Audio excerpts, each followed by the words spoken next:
Sejam bem-vindos a mais uma leitura bíblica. Estamos começando uma nova etapa, pela graça do nosso bom Deus, por todas as outras etapas que já vivemos juntos, lendo a palavra.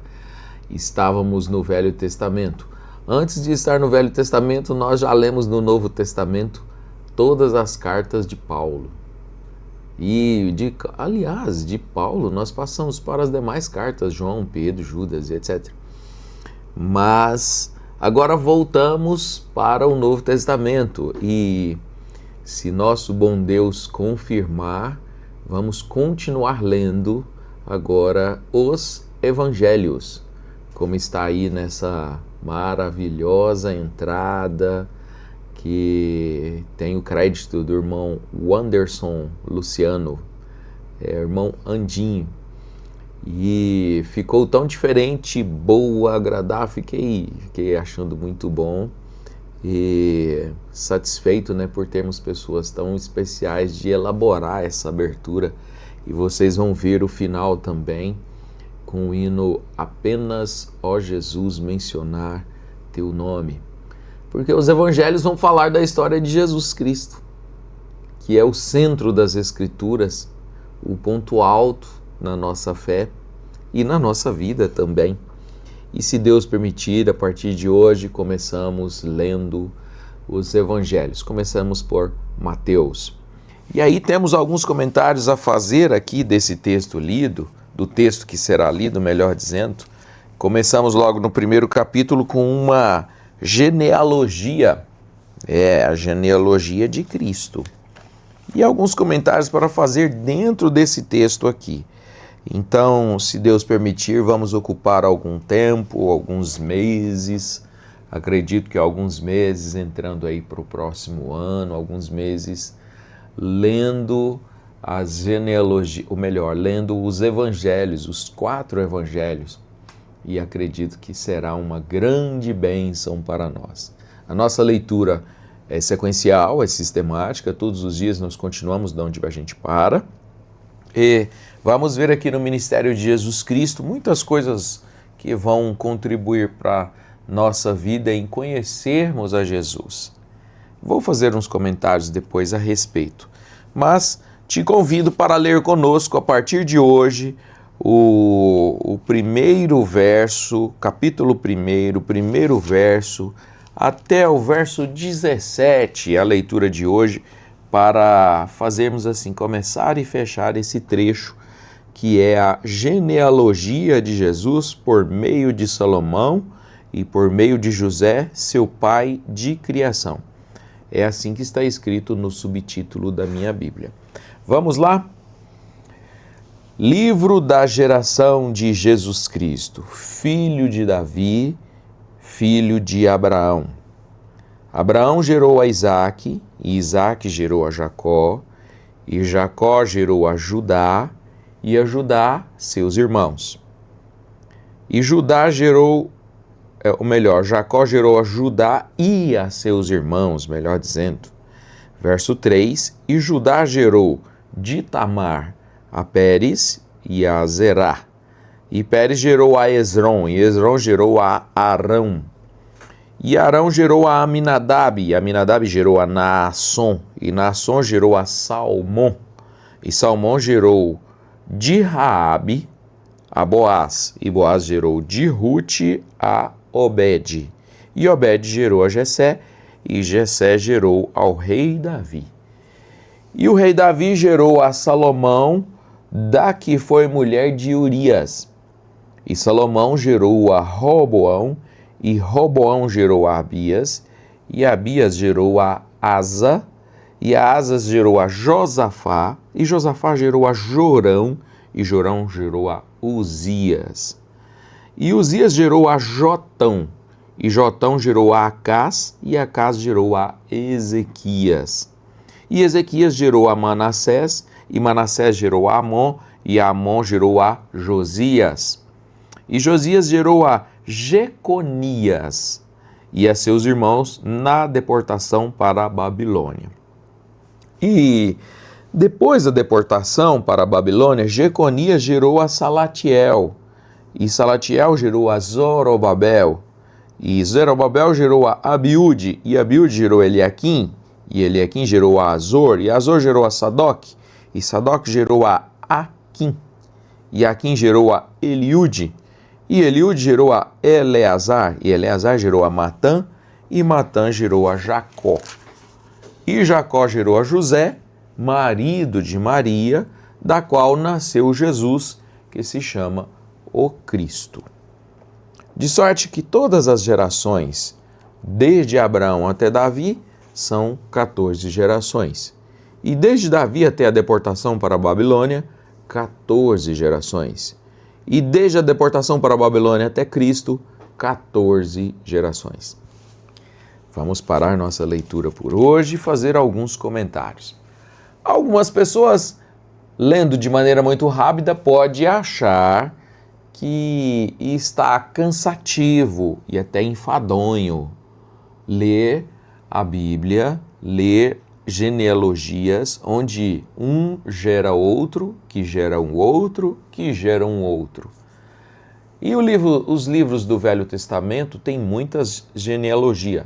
Novo Testamento tem menos, mas o Velho Testamento tem muitas genealogias nos livros de Deuteronômio, de Números.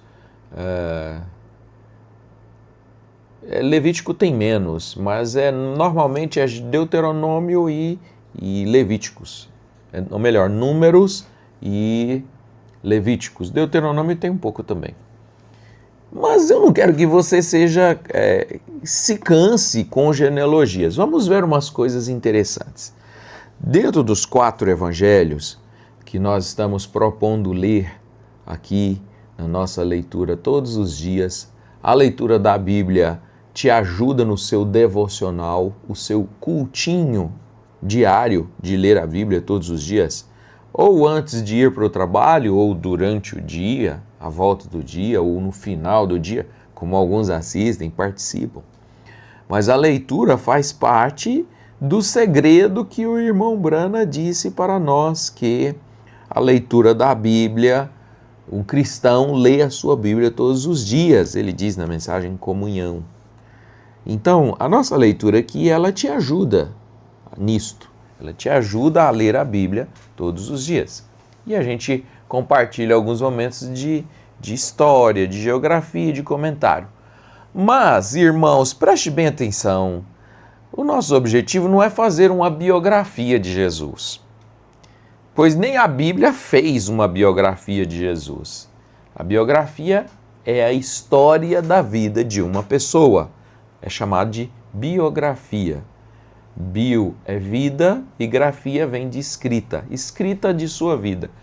E esses evangelhos não são a história da vida de Jesus, porque tem longos trechos em silêncio da sua vida que não conta o que ele fez, onde ele estava, onde é que se passou.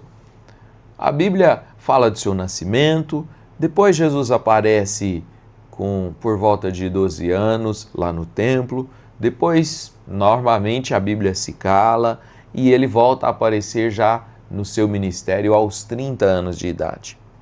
E por que a história de Jesus não é uma biografia? Porque de alguma forma Deus não se preocupou em contar a história.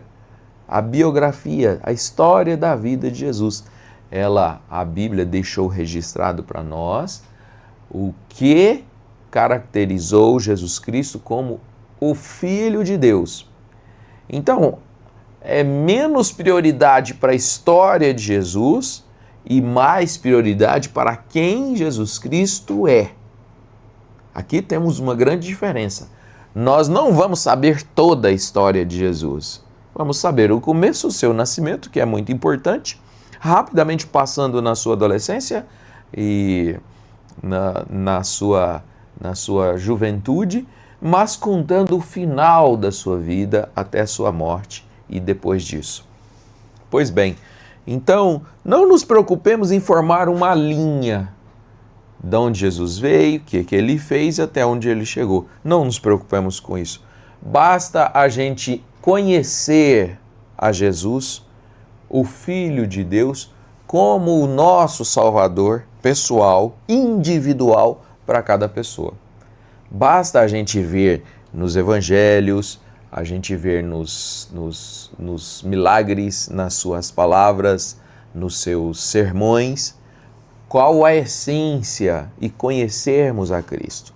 Então estamos lendo a Bíblia para conhecermos a Cristo e não somente puramente a sua história, pois Jesus não é um homem, não foi um personagem para deixar uma história. Ele é Deus. Ele é o nosso Deus. E aqui nós vamos assim. A Bíblia conta para nós a sua genealogia aqui em Mateus e conta também em Lucas. E com esse comentário eu começo a parte dos comentários mesmo. E Lucas também conta a genealogia. Se você já leu e teve a curiosidade, já percebeu que elas são diferentes. São diferentes. A de Lucas com a de Mateus. E a de Mateus, ela é dividida assim mais ou menos em 3 partes. Ele falou 14 gerações, mais 14 gerações de Davi até a vinda da Babilônia, né, do cativeiro, e do cativeiro mais 14 gerações até chegar em Jesus Cristo. Como nós estávamos lendo 2 Reis, nós víamos lendo os últimos meses 2 Reis, eu penso que você identificou os irmãos da igreja aqui em Lusiânia, em Trindade, em Santana, e todos os outros que participam, que com muito amor, reverência e consideração vêm aqui ler conosco a Bíblia, perceberam que vários desses nomes são conhecidos. Conhecidos. E eu vou citar alguma coisa aqui, muito bem curiosa.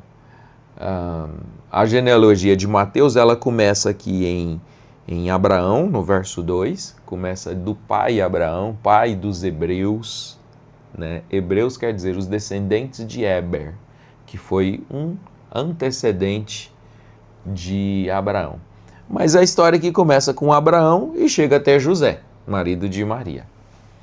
A história de Lucas é ao contrário, ela começa de José e vai para trás. Ela é o contrário, ela é retroativa, né? Ela começa de José, marido de Maria, e vai para trás, vai para trás, vai para trás, até chegar em Adão. E uma acaba completando a outra. São diferentes. Alguns nomes aqui, eles são tirados, simplesmente desaparecem. E a Bíblia diz assim, que um era filho de outro. Eu não vou me ater em detalhes aqui agora. Poderia ler para vocês. Mas tem alguns nomes que falam assim, e fulano gerou a Ciclano, filho de Ciclano. Aí quando você chega na história mesmo, como nós estávamos lendo em Reis, a gente vê que aquele não foi pai desse, mas entre eles tiveram uns 3 ou 4. Mas na Bíblia nem sempre quando diz que um é filho do outro, não está dizendo que ele é filho direto daquele outro, é que ele é da descendência. Como Cristo é filho de Davi, mas entre Davi e Cristo tem uma longa sequência de nomes, correto? Pelo menos 28 gerações, né? 14 mais 14. Então vai entendendo assim para sua mente não ser assaltada por algum espírito de conflito, né? De achar assim incoerências, etc.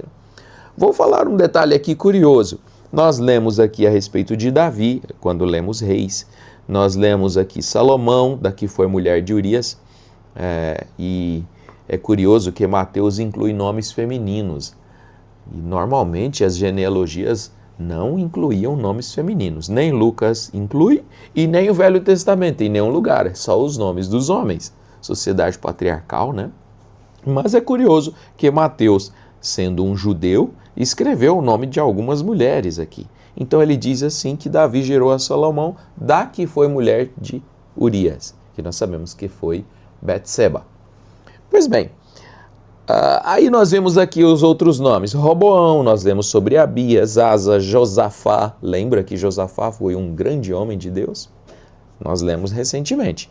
E lemos aqui Jurias, Jotão, Acás, que foi aquele do relógio, que criou o relógio, e Ezequias, que era filho de Acás, do qual o relógio que o pai dele tinha construído voltou alguns graus, e ele foi um grande rei também.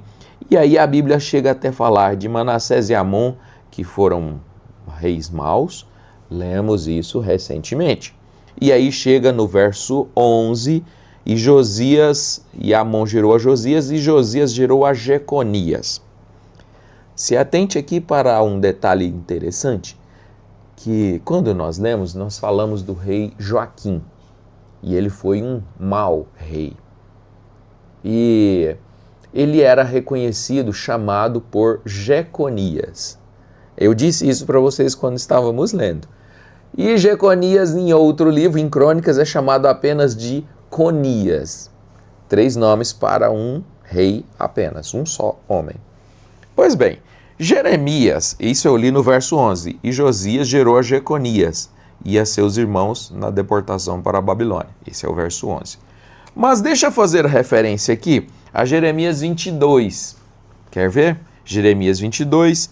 Você começa a ler aí e a Bíblia vai falar a partir do verso 24, se você quiser anotar lá em Mateus, então é Jeremias 22, a partir do verso 24, ele diz assim: Vivo eu, diz o Senhor, que ainda que Conias, filho de Jeoiaquim, rei de Judá, fosse o anel do selo na minha mão direita, contudo, dali te arrancaria.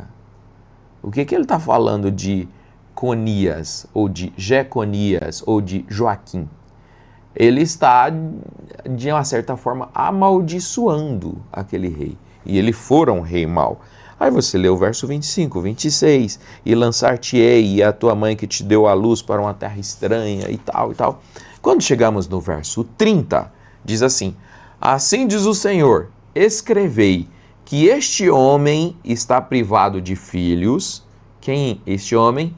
Jeconias, ou Conias.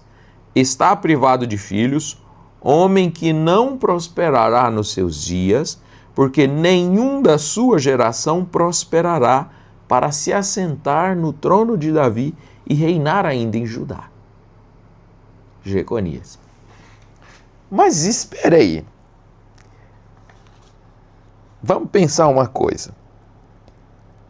Cristo não seria filho de Davi? Da descendência de Davi? E ele teria filho, filho, filho, e Deus prometeu para Judá que nunca faltaria um filho seu no trono. Deus prometeu. Se Deus prometeu, vai cumprir.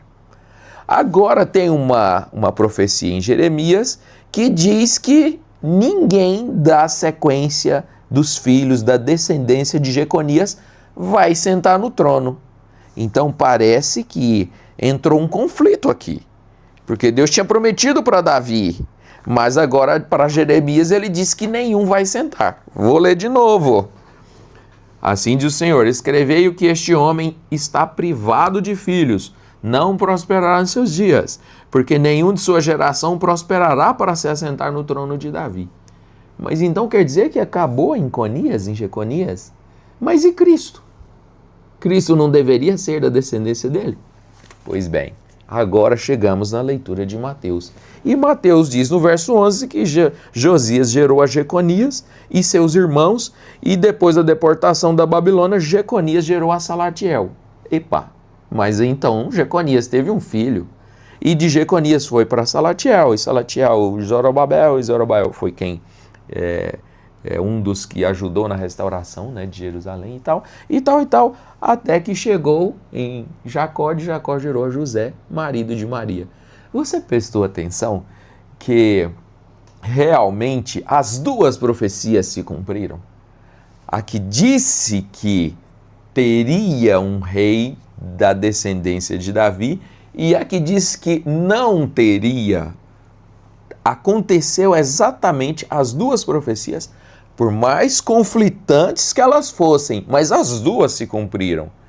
Porque, na verdade, Jeconias, assim, no sangue mesmo, José não foi pai de Jesus Cristo.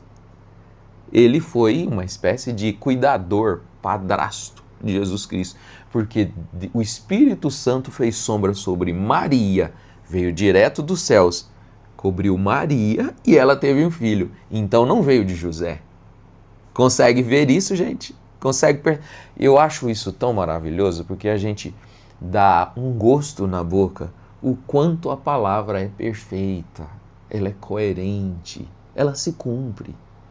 As pessoas podem achar conflitos, mas ela se cumpre. Então, a promessa de que havia um filho de Davi no trono se cumpriu, pois José foi pai de Davi, ou melhor, José foi pai de Jesus Cristo. Pai, pois cuidou dele. Mas também cumpriu a de Jeconias, que ele não teria descendência, pois Jesus veio diretamente para Maria sem passar por José. Eu não sei se ficou claro para você, eu não sei se você conseguiu enxergar, mas, irmãos, a palavra é perfeita. Como duas engrenagens assim, que elas, estando reguladinhas numa máquina, de qualquer equipamento de máquina, as engrenagens encaixam assim perfeitamente, sem bater dente com dente. Elas encaixam cada um no seu vão e gira perfeitamente. A palavra de Deus é assim. As pessoas podem achar conflitos, mas não há conflitos. E aí você consegue ver como Deus fala, promete e aquilo se cumpre. Do jeitinho que Deus falou, se cumpriu. Se cumpriu o que ele prometeu para Davi, se cumpriu o que ele prometeu a respeito de Jeconias, se cumpriu toda a palavra, pois a vida de Cristo, como está a figura aí na abertura, é a principal foto, a imagem de Cristo. No caso da imagem que temos, é uma pintura de Hofmann, para lembrar Cristo, que diz o irmão Brana que foi a pintura mais inspirada. Pois bem,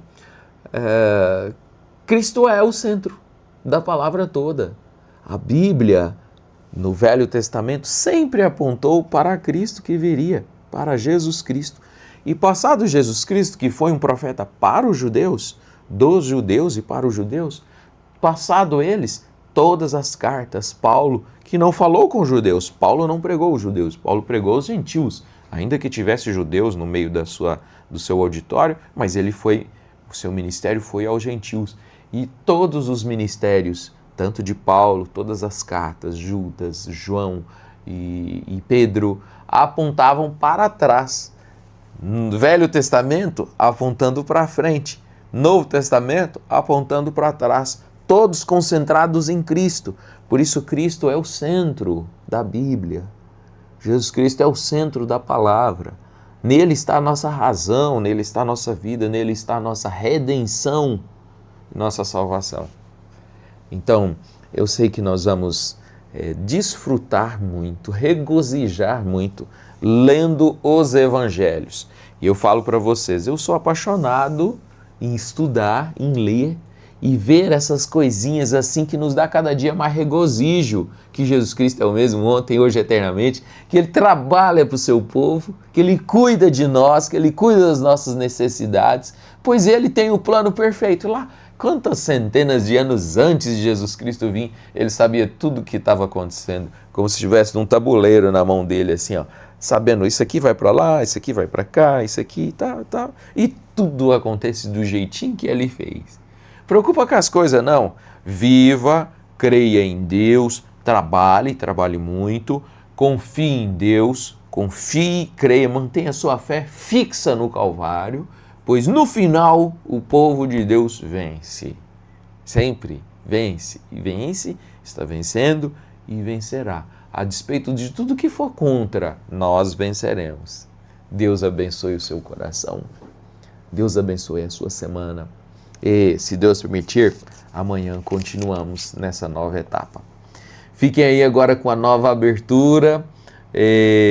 Se você quiser conhecer o trabalho do irmão Andim e de seus irmãos, sua música e etc., o link está na descrição do vídeo, viu? Ele tem um canal de instrumental maravilhoso, de hinos também, né? Para você apreciar durante o dia, eu não posso me furtar de fazer referência a isso. Deus abençoe a todos e até amanhã. Bom fim de semana. Não. Boa semana. Boa semana. Hoje é segunda-feira. Boa semana com Jesus.